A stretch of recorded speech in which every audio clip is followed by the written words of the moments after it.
The Lost Continent was originally published under the title Beyond 30 The Lost Continent by Edgar Rice Burroughs. Table 3911. Since earliest childhood I have been strangely fascinated by the mystery surrounding the history of the last days of 20th century Europe.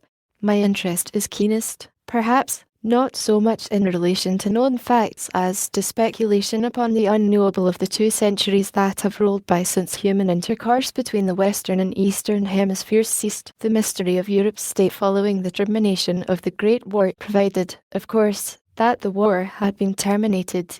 From out of the meagerness of our censored histories we learned that for 15 years after the cessation of diplomatic relations between the United States of North America and the belligerent nations of the Old World, news of more or less doubtful authenticity filtered, from time to time, into the Western Hemisphere from the Eastern.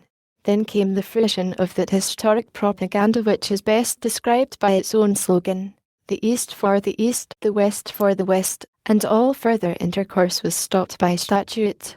Even prior to this, transoceanic commerce had practically ceased, owing to the perils and hazards of the mine-strewn waters of both the Atlantic and Pacific Oceans. Just when submarine activities ended we do not know, but the last vessel of this type sighted by a Pan-American merchantman was the huge Q-138, which discharged 29 torpedoes at the Brazilian tank steamer off the Bermudas in the fall of 1972. A heavy sea and the excellent seamanship of the master of the Brazilian permitted the Pan-American to escape and report this last of a long series of outrages upon our commerce. God alone knows how many hundreds of our ancient ships fell prey to the roving steel sharks of blood-frenzied Europe. Countless were the vessels and men that passed over our eastern and western horizons, never to return. But whether they met their fates before the belching tubes of submarines or among the aimlessly drifting minefields, no man lived to tell. And then came the great Pan-American Federation which linked the Western Hemisphere from pole to pole under a single flag, which joined the navies of the New World into the mightiest fighting force that ever sailed the 7 seas, the greatest argument for peace the world had ever known. Since that day peace had reigned from the western shores of the Azores to the western shores of the Hawaiian Islands, nor has any man of either hemisphere dared cross 30 dW, or 175 dW.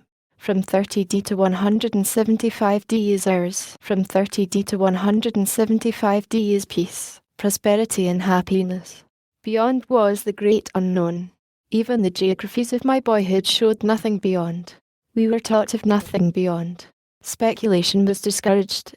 For 200 years the Eastern Hemisphere had been wiped from the maps and histories of Pan America. Its mention in fiction, even, was forbidden. Our ships of peace patrol 30 and 175. What ships from beyond they have warned only the secret archives of government show. But, a naval officer myself, I have gathered from the traditions of the service that it has been fully 200 years since smoke or sail has been sighted east of 30D or west of 175D. The fate of the relinquished provinces which lay beyond the deadlines we could only speculate upon. That they were taken by the military power, which rose so suddenly in China after the fall of the Republic, and which wrested Manchuria and Korea from Russia and Japan, and also absorbed the Philippines, is quite within the range of possibility. It was the commander of a Chinese man-of-war who received a copy of the Edict of 1972 from the hand of my illustrious ancestor, Admiral Turk, on 206 years ago. And from the yellowed pages of the Admiral's diary I learned that the fate of the Philippines was even then presaged by these Chinese naval officers. Yes, for over 200 years no man crossed 30D to 175D and lived to tell his story. Not until chance drew me across and back again, and public opinion, revolting at last against the drastic regulations of our long-dead forebears, demanded that my story be given to the world, and that the narrow interdict which commanded peace, prosperity, and happiness to halt at 30D and 175D be removed forever. I am glad that it was given to me to be an instrument in the hands of Providence for the uplifting of benighted Europe, and the amelioration of the suffering, degradation, and abysmal ignorance in which I found her. I shall not live to see the complete regeneration of the savage hordes of the Eastern Hemisphere. That is a work which will require many generations, perhaps ages, so complete has been their reversion to savagery. but I know that the work has been started, and I am proud of the share in it which my generous countrymen have placed in my hands. The government already possesses a complete official report of my adventures beyond 30. In the narrative I purpose telling my story in a less formal, and I hope, a more entertaining, style, though, being only a naval officer and without claim to the slightest literary ability, I shall most certainly fall far short of the possibilities which are inherent in my subject.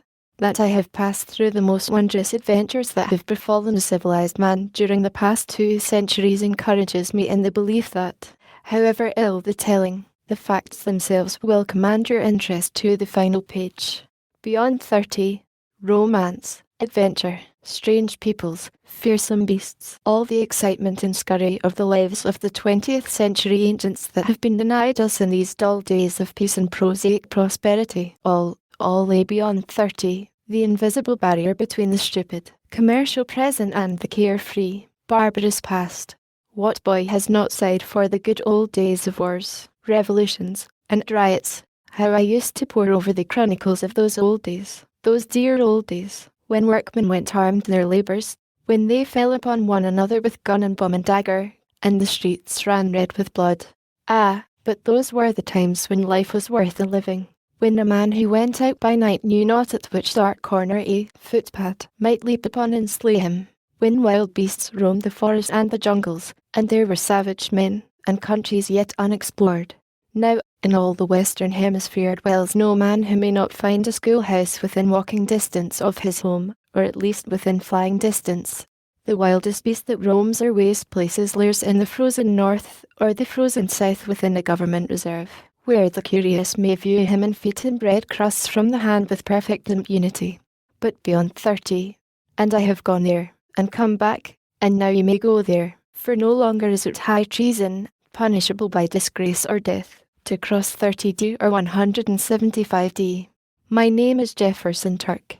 I am a lieutenant in the Navy, in the Great Pan American Navy, the only navy which now exists in all the world.